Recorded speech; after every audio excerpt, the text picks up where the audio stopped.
Atta Halilintar dan Aurel Hermansyah jalani karantina di hotel sepulang dari Turki. Atta Halilintar bongkar kebiasaan baru sang istri, yakni mendengkur. Pasangan Atta Halilintar dan Aurel Hermansyah baru saja menikmati liburan di Turki. Selain liburan, mereka juga bertemu orang tua serta adik-adik Atta Halilintar. Kini Atta dan Aurel Hermansyah telah kembali ke tanah air.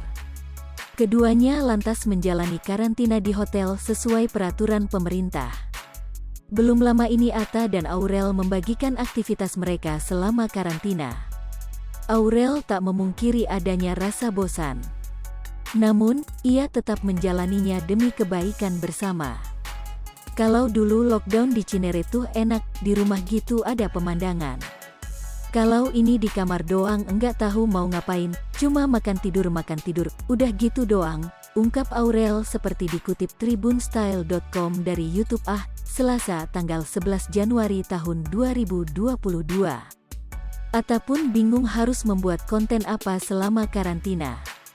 Ia juga mengaku tak bisa leluasa merekam momen mengingat Aurel tak memakai hijab saat berada di kamar.